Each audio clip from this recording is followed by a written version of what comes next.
Bonjour à tous et à toutes et soyez les bienvenus à cette session sur la chaîne de l'immigrant. Je suis Eric Haïté, je suis conseiller pour immigrants et surtout spécialiste en matière de finances personnelles. Alors, je veux parler d'impôts aujourd'hui parce que c'est un sujet brûlant puisque nous sommes dans la période des impôts ici aux États-Unis. Alors, je veux parler des 5 facteurs qui influencent combien vous allez recevoir comme refund ou bien si vous allez devoir payer à long terme. Alors, tout de suite, on y va. Quels sont les 5 facteurs qui influencent votre situation d'impôt, c'est-à-dire si vous allez recevoir de l'argent, de long terme ou bien si vous allez devoir lui payer? Donc, comme je le disais, il y a 5 facteurs. On commence par le tout premier. Votre niveau de revenu. Alors, d'une façon générale, quelqu'un qui travaille beaucoup, qui a beaucoup de revenus, paie beaucoup plus en impôts. Alors, ça veut dire si quelqu'un a la même situation d'une année à l'autre et que la première année, cette personne avait un revenu de, disons, 30 000 $ et que l'année suivante, cette personne a un revenu de 60 000 $, de façon générale, la deuxième année sera moins bonne. C'est-à-dire que la personne va devoir payer un peu plus de taxes quand le revenu monte au cours de la deuxième année. Ça, c'est la toute première règle. Deuxième chose, la catégorie d'impôts. Qu'est-ce que j'entends par là? J'avais fait une vidéo où je parlais dans des différentes catégories. C'est-à-dire quelqu'un peut être single, quelqu'un peut être married filing jointly, married filing separately, quelqu'un peut être head of household ou bien quelqu'un peut être widow ou widower.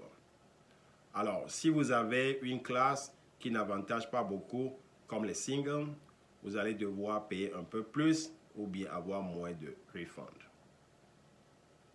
Il en va de même pour les married filing jointly, les married filing separately. La classe qui avantage un peu plus est là, il faut faire attention parce que j'avais déjà parlé de cette classe, c'est head of household.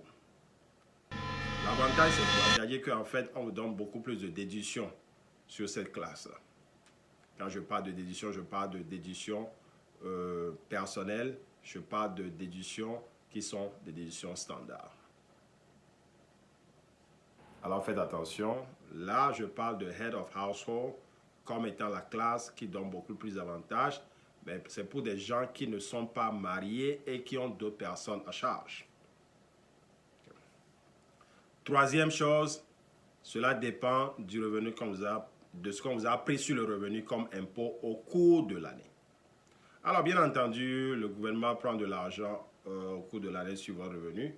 Et à la fin, à la période des taxes, donc, on essaie de comparer ce qui est pris et ce que quelqu'un devait normalement payer.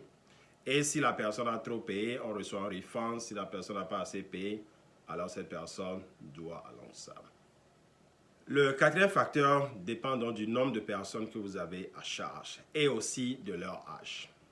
Alors, il y a des crédits qui sont donnés par enfant. Vous allez entendre des gens dire c'est 2 000 par enfant. Certains disent ça va monter à 3 000 par enfant. Tout ça, c'est à la base vrai, mais cela dépend aussi du revenu de la personne. Donc, tout enfant ou bien toute personne qui est en bas de 17 ans, qui a un âge en bas de 17 ans, vous donne beaucoup plus de crédit qu'une personne qui a plus de 17 ans. Et cela dépend en plus de la relation que vous avez avec cette personne-là. Un parent ou bien un cousin, un enfant, tout cela sont des catégories bien différentes. Mais il faut retenir une chose, c'est que l'âge est vraiment important. Oui, une personne à charge qui a moins de 17 ans vous donne plus de crédit qu'une personne qui a plus de 17 ans. Et le dernier facteur dont je veux parler, c'est celui qu'on appelle les crédits autorisés.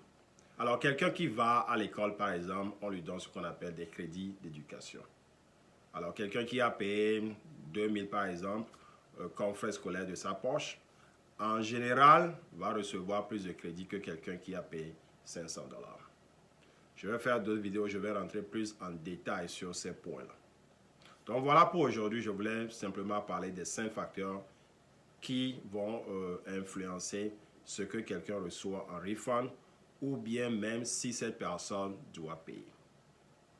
Donc, si vous avez des questions, n'hésitez pas. Posez-moi ces questions en commentaire. Soit vous avez aussi mon numéro sur WhatsApp. Vous pouvez m'envoyer des messages et je vais répondre dans les brefs délais. Donc, voilà un peu comment la chose se présente. Merci d'avoir été ici. Bonne journée et à bientôt. Bye bye.